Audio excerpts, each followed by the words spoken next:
dito muna tayo tungkol po dito sa report na itatap nyo raw po, na itap na ba ang Interpol para habulin itong mga fake news peddlers na nasa ibang bansa? So, Bakit Interpol, sir? yes po. Yes, pagka nakapag-case build-up kami, nakapag-file ng kaso dito at may warrant na lumabas, whatever, ayun po, itatap po namin sila. Ganun po yun. Okay, so ito po'y kumpirmado na. Ilang individuals po ba yung tinitignan natin? Ano, kung makakapagbigay lang po kayo ng overview kung gaano po karami o kalawak ito pong planong habulin ng NBI? Local and abroad, hindi po bababa sa 20 ang aming minamanmanan. At noon pa po namin sila minomonitor yung mga releases nila, yung mga ano nila, minomonitor po namin at kinocompile po namin. Nakakompile po sa amin yun. Ngayon po, ngayong present situation ay masyado po yatang lumalala. Kaya kami ay nabagabag na at masyado nang naguguluhan ng ating mamamayan. Pero, Director, can you explain po to us, is that possible na nasa ibang bansa? Wala po tayong jurisdiction sa ibang bansa. Through the Interpol po, pwede po ba yun? Na, kumbaga, mapapanagot ito po mga nagpapakalat ng maling impormasyon? Hindi po. Tama po kayo. Yan po ang dilema natin. Katulad for example, ang libel po ay hindi criminal case sa United States. Pero dito po sa atin, criminal case po yan, libel. All right. Habang hindi criminal case doon, dito naman sa atin ay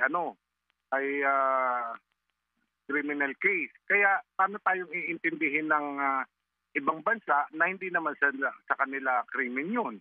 Kaya yan po ang isang dilema namin. So we're looking into other cases na, for example, kung pumasok na po siya sa inciting to sedition, o that is a law, a crime sa United States, crime dito, yun po, ang tinitignan po naming anggulo. Tulad po ng tax evasion. Remember po, at alam naman nating lahat, depende po sa viewers, sa vlogger, ay nakakatanggap sila ng compensation. Titignan po namin yung anggulo na tax evasion.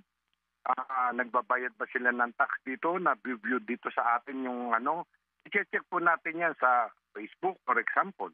Ganun po yun. Opo. Director, sabi niyo, you will be tapping Interpol. Ito po ba anytime soon? Will it be this month or next month? Gaano po kabilis yung magiging aksyon ng NBI dito dun sa mga fake news peddlers na nasa labas po ng bansa? Sa ngayon po ay nagke-case build-up kami na pinag-aaralan naming mabuti yung mga pahayag, yung mga sinasabi nila. But then, alam niyo po, bilang ako'y dating hukom, ay binabalanse po namin. Guided po ang aking mga agents sa karapatan ng ating mga mamamayan, ng sino man tao, sa freedom of speech, freedom of expression. Binabalanse po namin yan. Hindi po lahat ng salita, komento, at saka isa pang tinitignan namin, ang mga government officials ay hindi dapat onion skin. No? Yun po, lahat po yan ay binabalanse po namin lahat. Kaya hindi po kami tira na lang ng tira na nasaktan lang kami o meron lang sinabi against the government. Hindi po yun. May kalayaan pong magkomento ang ating mga mamamahayag, ang ating mga vloggers. Okay. Siguro po, Director, maganda, no? Himayin lang natin to bago ko tunghayan din yung mga sinasabing vloggers, no? O source noong mga fake news, ay kung anong kaparaanan para sila mahabol. I-define nga po natin, kayo po, sir, bilang isa rin pong former judge, ano pong kaya ang definition ng fake news? Ay, yun po, ay yung nagbibigay ka ng pahayag na hindi yun ang katotohanan, binabago mo. Katulad po yung isang creator na hinuli namin sa Cebu. Merong pinost ang isang TV station na yun ang pahayag ng ating Pangulo.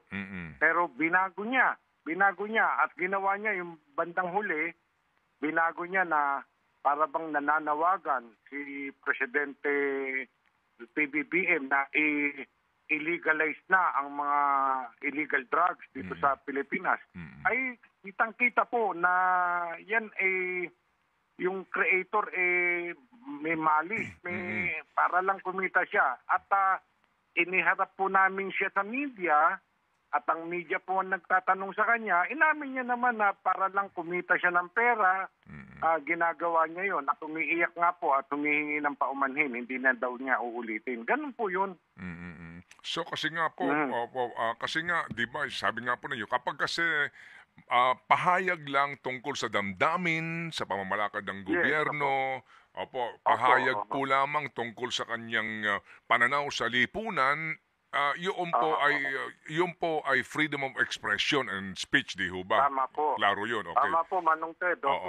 Pero kapag... Miski kayo po, sir, wag kayong magalit sa akin. Miski kayo po, naririnig ko, nagsasabi kayo ng maling nangyari, maling ginawa.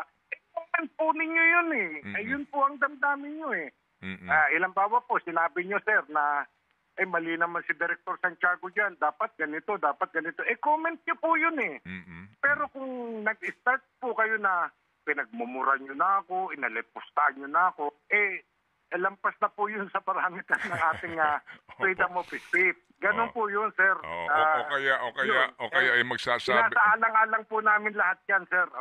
O kaya ay magsasabi ka ng mga hindi naman totoo na mga events, halimbawa, no, na ginawa ng NBI, di ba, para gumawa-gawa ka ng balita, naggawa-gawa lamang, mali naman pala, to put the Bureau in bad light, yun po ang fake.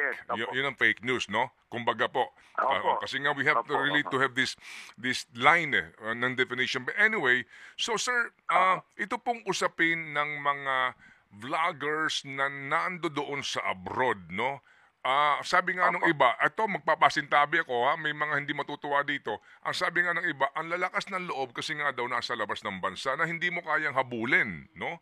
Opo. Kapag ganun po yung hamon nga, balikan ko lang po yung tanong ni Chacha, paano kaya yun kung he or she is emanating from outside of the Philippines? Yun nga po. Kaya nga po kami pinag-aaralan naming mabuti yan. Yun nga po. Kaya malakas ang loob dahil for example, ang libel, hindi krimen sa Amerika. Dito sa atin, krimen yun.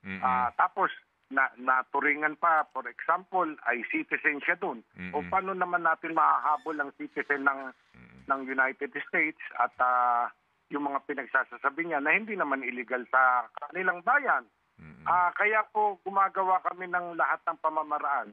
At tulad po ng sinasabi ko nga po na ilan ba, ang sinasabi niya na nagsasalita na siya na nag-i-incite na siya ng kaguluhan dito sa ating bayan, that is a crime sa United States at crime din po dito. O yan, pwede na po kaming humingi ng tulong, mapila namin ng kaso, and then pag kami lumabas na warrant, ay humingi ng tulong sa United States at sa Interpol. Ganun po yun. Ang filing of the case in the Philippines. Opo. Okay, yung medium, although we respect, no? Ito hong ding mga ginagamit na pamamaraan sa social media, yung medium ho ba, doon sa puntong iyon, walang magagawa ang Estado kasi hindi naman po ito medium that is controlled or owned by the state. Ang ginagamit po nilang frequency, ganun po. Paano? Hanggat po na pinapalabas dito sa atin at nakakahikayat na ng kaguluhan, ay maaari pong actually po, sir, merong ilang vloggers na napa-take down na namin yung kanilang account sa Facebook. But then, napakarami niyang account. Iba-iba. Kaya pasok pa rin kung ano-anong pinagsasabi. Actually, ngayon nga pong araw, ako na naman ang pinagmumura. Di bali po yun. Sige, okay lang po yun. Opo. Facebook po ito. Sa YouTube po, sir. O TikTok. Actually po, sir, last week lang, nag-meeting na po kami ng NTC, ng DICT. Mm-mm. Tinitingnan po namin lahat ng anggulo kung paano namin masasawata ito. At cooperative naman so far sa amin ang Facebook. No? I don't know kung yung YouTube, kasi continuous po, nagmi-meeting kami lagi ng aking cybercrime division at saka ang technical intelligence division ko. Pinag-aaralan po namin lahat ng anggulo, sir. Okay, sige po. Yung pong ano, yung pong anggulo na may mga financial backers, ito pong mga fake news peddlers na ito. Can you elaborate po, Director? Kasi parang lumalabas para sindikato, no? Ano ho ang basis natin dito kung meron man? Yes, sir. Tama po kayo. Tinitignan po namin yung anggulo na yan kasi nakikita namin para bang may iisang tema sila, iisang aim, may isang purpose. Therefore, meron nagkukonduct, may conductor, may director sila. Ganun po ang tinitignan namin na anggulo at yun po, sana po ma-determine namin ng judiciously kung sinong man tong mga tao na ito na mapanagot po natin. Opo. Paano po kaya ito, no? Ano po kaya ang maaaring maging elemento, if I may say, no?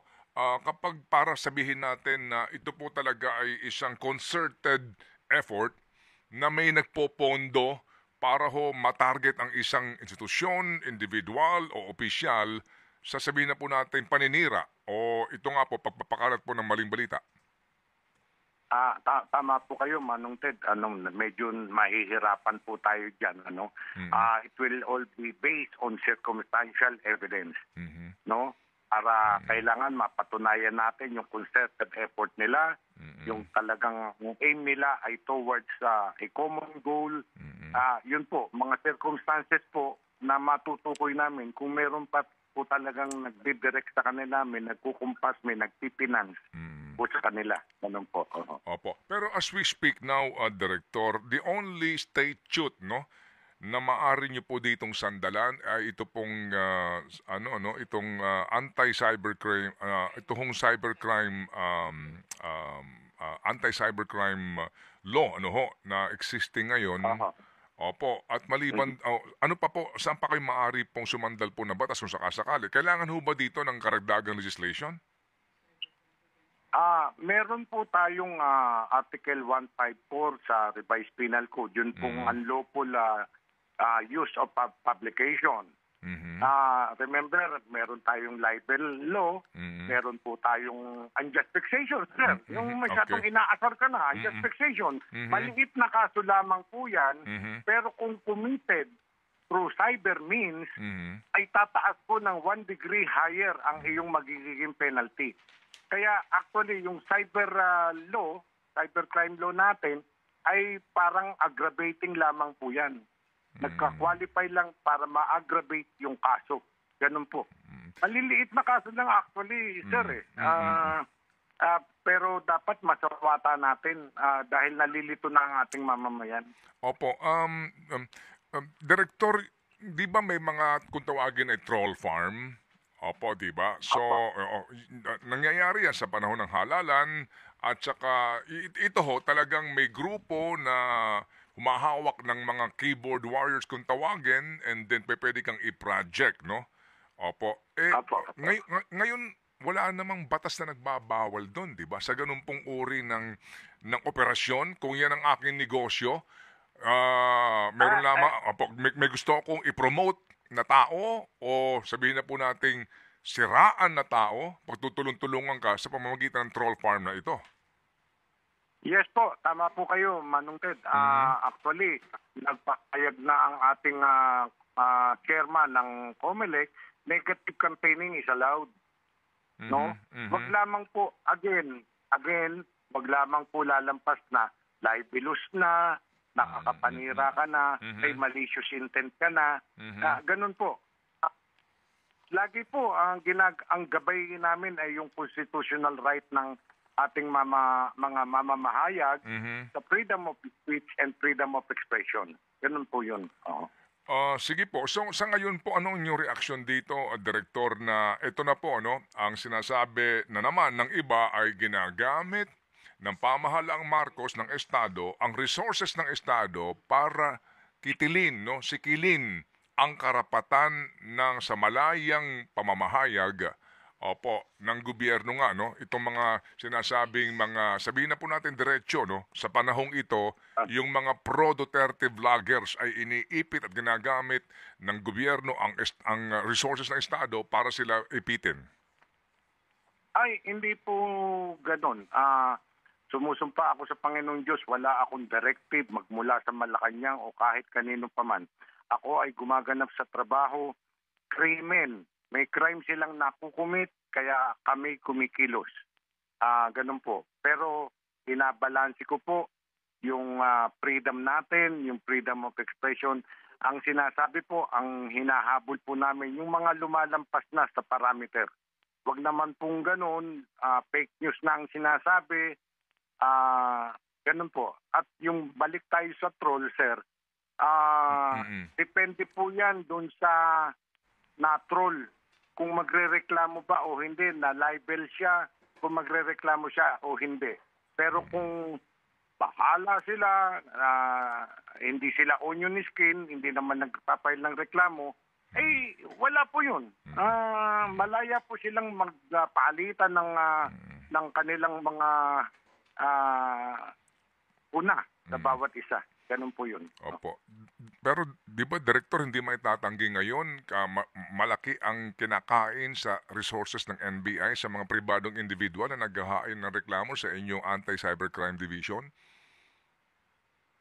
Talaga naman pong may pondo kami para sa Cybercrime Division, sa Technical Intelligence Division. Even before this, meron na. Even before maging director ako, talaga meron na kaming pondo para dyan. Para magtrabaho, maproteksyonan ng ating mamamayan. Yung mga nagreklamo nga nitong cyber libel, di ba? Ang daming mga lumalapit din po sa inyo. Itong mga pribadong individual na biktima po ng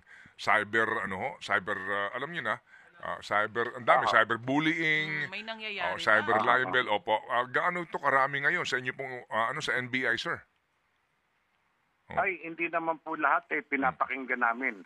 Pinapakinggan namin, kinukuha namin ng magkabilang panig, tinitingnan namin, at dinidismiss namin ang kaso kung nakikita namin wala naman talagang sapat na batayan.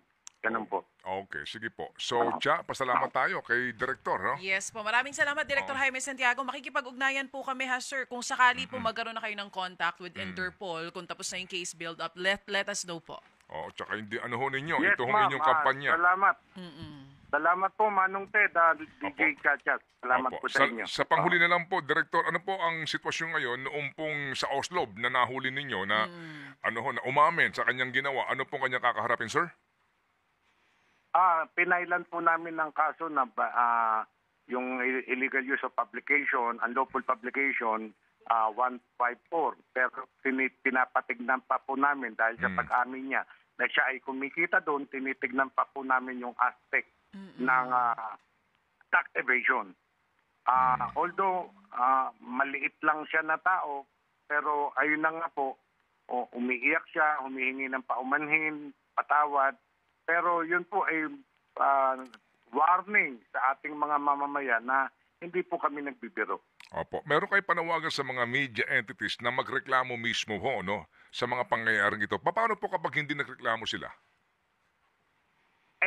Ibig sabihin po, kasi po yung libel, na-libel ka, halimbawa, ikaw, Manong Ted, na-libel ka, wala lang sa iyo, no? Bahala ka sa buhay mo. Hindi po kami makaka-aksyon. Kailangan po may magreklamo. Okay. Opo. Aha. Sige po. Salamat po. Sige po.